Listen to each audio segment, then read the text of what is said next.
Jangan lupa like, komen, dan subscribe channel YouTube TVRI Bengkulu dan nyalakan lonceng notifikasinya.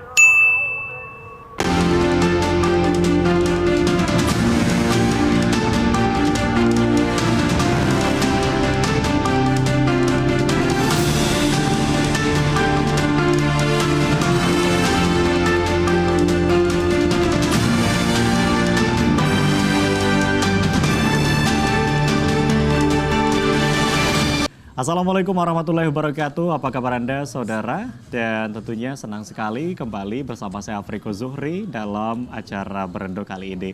Dan semoga pemirsa yang menyaksikan acara Berendo kali ini dalam keadaan sehat dan tentunya masih semangat dalam menjalankan aktivitas. Dan berkaitan dengan tema hari ini, kita akan membahas waspada kampanye negatif di media sosial. Namun sebelum itu saya akan perkenalkan terlebih dahulu narasumber yang sudah hadir di studio TVRI Bengkulu.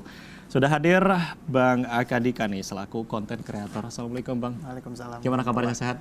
Alhamdulillah sehat. Alhamdulillah sehat. Aman ya tadi sebelum kesini? Ada problem dikit tapi untungnya bisa sampai dengan selamat. Alhamdulillah bisa sampai dengan selamat. Nanti kita ngobrol-ngobrol berkaitan dengan tema kita pada hari ini.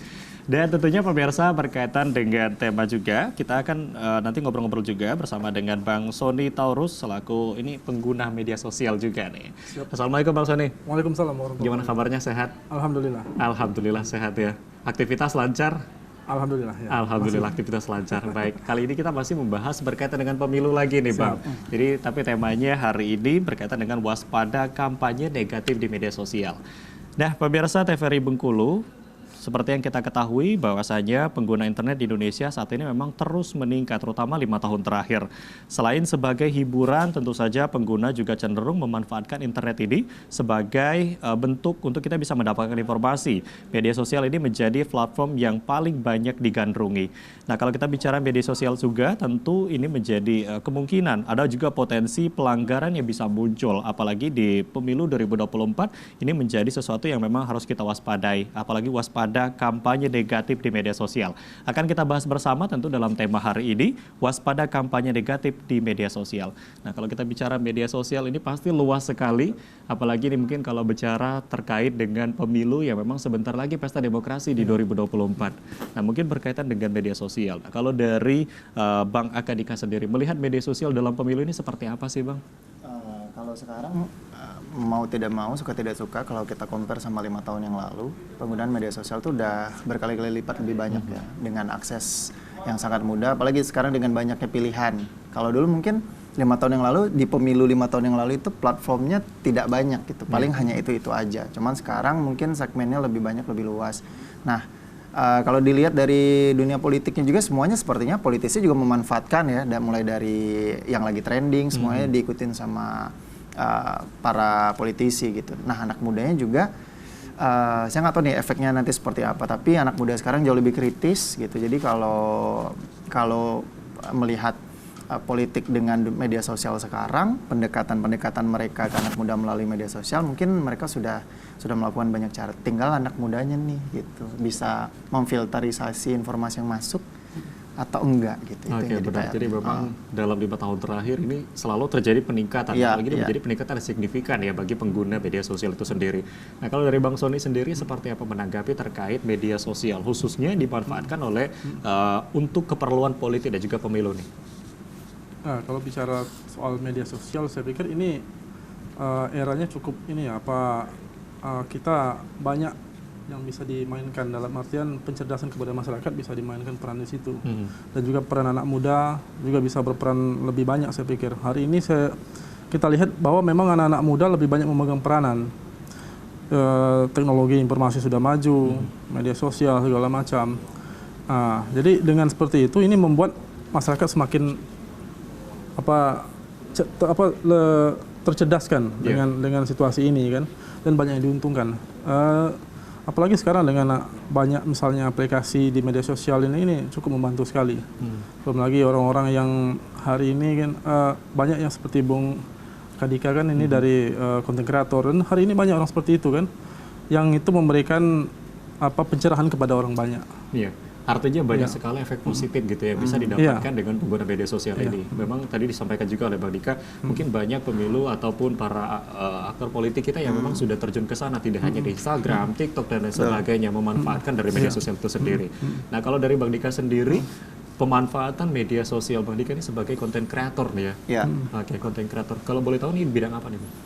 Kalau saya tuh kebetulan berkonten di sosial media mungkin segmennya lebih ke fotografi ya, karena kebetulan saya udah berkecimpung di dunia fotografi itu sudah sejak 2011 gitu. Jadi mulai dari hobi, kemudian akhirnya hobi ini saya salurkan menjadi sebuah pekerjaan. Akhirnya di 2017 memutuskan untuk men-share apa yang saya tahu ke sosial media. Waktu itu saya lihat YouTube. Nah, media YouTube yang terus berkembang sekarang mungkin trennya sudah berubah gitu ya kan, bukan YouTube lagi pilihannya sekarang, ada TikTok, ada Instagram lewat Reels-nya. Jadi sekarang akhirnya juga mengembangkan di sana gitu. Tapi main pembahasannya tetap di fotografi gitu. Oke, artinya jadi Bang Dika ini memberikan informasi-informasi, pengetahuan dan edukasi gitu ya. Bagi mungkin yang mencintai juga hobi yang sama terkait dengan fotografer. Nah, bicara soal informasi dan juga edukasi, pastinya banyak juga informasi-informasi hoax yang mudah menyebar gitu ya di media sosial, tidak hanya Instagram, TikTok dan lain sebagainya. Nah, kalau dari Bang Sony dan juga Bang Dika ya, untuk memfilterisasi dari informasi-informasi hoax ini seperti apa sih tanggapannya? Mungkin dari Bang Sony dulu. Ya, terkait dengan apa informasi hoax hari ini mungkin banyak beredar ya. Sebetulnya kalau bicara konteks lebih luas, negara kita cukup ada kemajuan karena kita udah ada undang-undang ITE hari ini kan, yang semua orang tidak bisa seenaknya juga kan memprovokasi orang. Misalnya kalau ini konteks pemilu ini kan apa black campaign itu tidak boleh. Bahkan di undang-undang juga ada pidananya ini kan, sampai 2 tahun, ada denda sampai 24 juta itu kan. Nah, dalam artian dengan era kemajuan teknologi ini sebetulnya lebih gampang, apalagi untuk anak-anak muda, bagaimana memfilter informasi yang mana bagus untuk dia, mana yang tidak bagus. Saya pikir lebih mudah hari ini.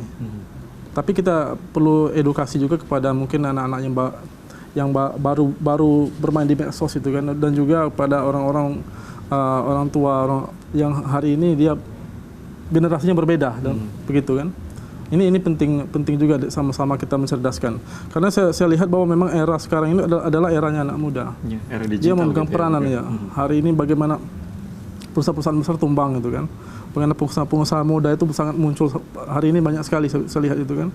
Dan ini memegang peranan penting menjadi trendsetter di tengah masyarakat. Nah, peranan itulah yang menjadi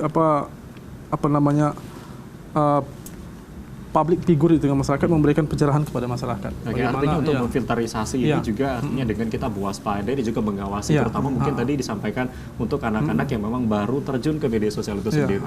Nah, kalau dari Bang Dika sebagai konten kreator sendiri untuk memfilter dengan adanya informasi yang hoax ini seperti apa? Kalau dari sisi konten kreator ya, kalau dari sisi konten kreator sudah pasti kalau kita pribadi itu membuat konten berdasarkan riset ya, itu kalau saya pribadi. Jadi apapun yang saya sampaikan adalah berdasarkan fakta gitu, fakta yang ada, yang kita rangkum dan memang kita coba aplikasikan bagaimana caranya bikin informasi itu yang mencerdaskan gitu. Nah, kalau dari sisi usernya atau penikmat kontennya, mungkin kalau dilihat dari sekarang itu anak-anak muda itu mungkin kita bisa bilang lebih cuek ya, apalagi untuk politik. Makanya sekarang itu PR dari politisi adalah bagaimana meyakinkan anak muda supaya mereka tidak golput, ya kan. Isu golput itu udah sangat berkembang. Nah, anak muda juga kalau udah lihat konten soal politik bisa mereka skip gitu. Nah, kalau soal hoaxnya gitu, anak-anak muda sekarang kalau lihat informasi memang kebanyakan sepenggal gitu, penggalan awal. Kemudian mereka tidak menelusuri, biasanya valid. Nah, tapi kalau yang saya lihat anak-anak muda sekarang untuk hoaxnya sendiri justru mereka mungkin tidak mempedulikan itu gitu. Karena mereka merasa mungkin efek yang mereka keluarkan itu nggak terlalu besar untuk negara ini. Justru yang banyak tergoreng itu orang-orang yang usianya udah cukup dewasa, yang kira-kira tuh bisa menjadi perdebatan gitu. Cuman kalau usia udah 20 sampai belasan tahun mungkin mereka lihat informasi ada hoax, ya paling mereka skip karena mereka konteksnya hiburan gitu, bukan informasi seperti itu gitu. Oke, tapi menariknya tadi Bang Dika juga menyampaikan bahwa anak-anak muda sekarang sudah mulai cuek, terutama mungkin informasi-informasi berkaitan dengan politik dan juga pemilu. Nah ini alasannya mungkin dari Bang Dika sendiri, kenapa sih anak-anak muda sekarang mungkin lebih cuek gitu ya kalau melihat informasi terkait dengan politik itu sendiri? Mungkin karena kalau saya pribadi sih kemasannya sih. Oke. Sebenarnya politik itu bisa menarik kalau mereka bisa mengemas itu dengan caranya anak muda gitu. Nah, kebanyakan kalau berbicara soal politik, apalagi berbicara soal konteks pemerintahan juga, pemerintahan mereka mengeluarkan konten, mengeluarkan informasi itu template masih bawa gaya lama gitu. Nah, sementara anak muda sekarang mereka jauh lebih dinamis kan. Mereka tuh pengen lebih punya TikTok, mereka punya andil di situ. Nah, mungkin seperti itu akhirnya menyebabkan nggak penting lah bagi mereka. Ini menarik. Jadi memang kemasan ini juga penting gitu betul, dalam membuat suatu postingan gitu dalam media sosial, baik itu Instagram, TikTok dan lain sebagainya. Kita akan lanjut nanti setelah break. Dan pemirsa TVRI Bengkulu masih dalam tema yang sama. Kali ini kita membahas waspada kampanye negatif di media sosial. Jangan kemana-mana, kami akan kembali setelah jeda pariwara berikut ini.